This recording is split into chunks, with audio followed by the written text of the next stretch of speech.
So welcome back to the Elder Law Question and Answer series. My name is Michael Rose, and I'm very excited today to have James Welch with me. He's an administrator for First Call in Home Care, and we're talking about how Americans, as they get older, how they can age in place. And we're really wanting to know, how can somebody stay in their home when they're getting a little bit more frail? So we're wanting to know what kind of safeguards we can put in place.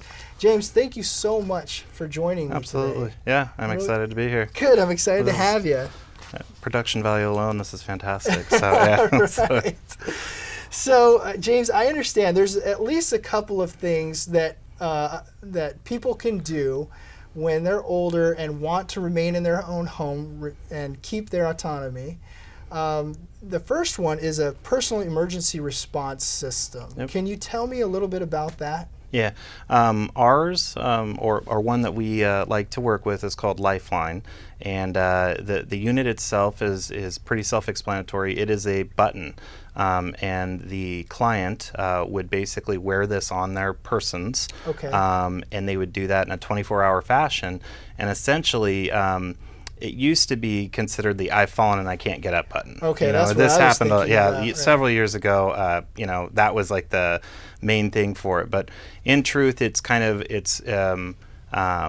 evolved into a button for not only if you have a fall, but honestly, you can summon fire, you can summon police, and you can summon personal notifiers, people you have said you would like to be notified if something happens to you. Okay. That's the whole purpose of it.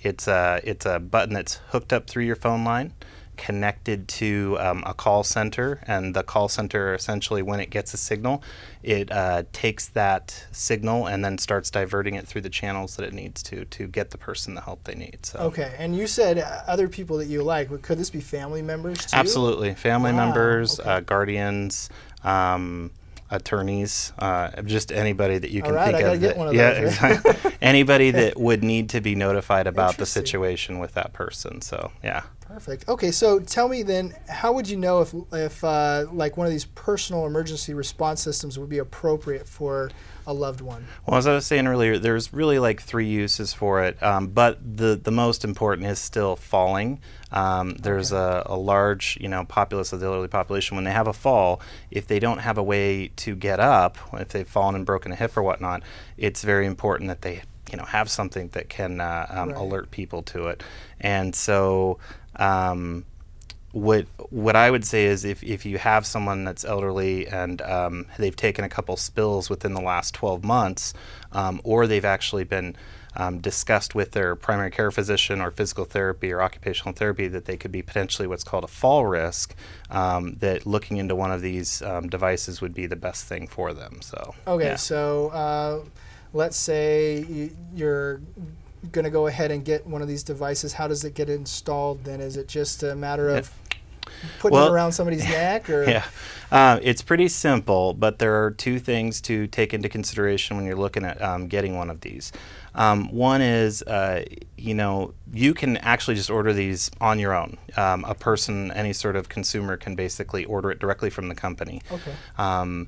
There is a negative side to that in the sense that it is a little bit cheaper when you do that, mm-hmm. by a couple bucks, but it gets mailed to the client, and then the client is responsible for hooking it up and installing it all on their own, basically. Okay. And on top of that, they have to maintain the equipment. So okay. if it breaks down, they're responsible for shipping it back to the mother office or wherever it gets shipped before they get their next edition of it, basically. That's one faction of it. Or you find a local area provider that services and installs the units for you.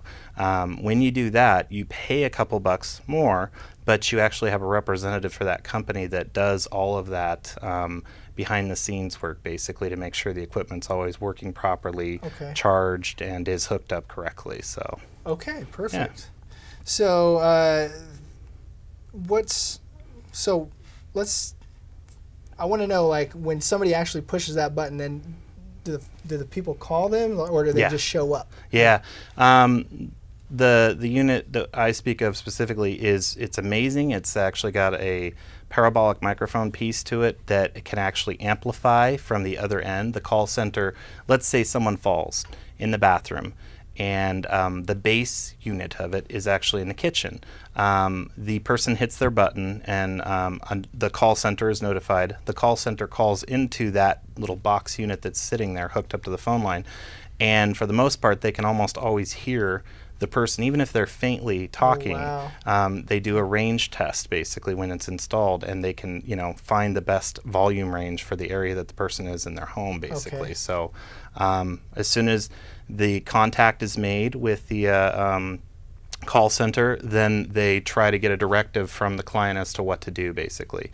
If they're not able to get any sort of directive from the client, they automatically kind of send the cavalry. Right. It'd be fire, police, medical, whatever they need to, basically, to ensure that that client's okay. Right. Accidental button pushes happen quite a bit. Okay. Fire and medical and police are all used to it.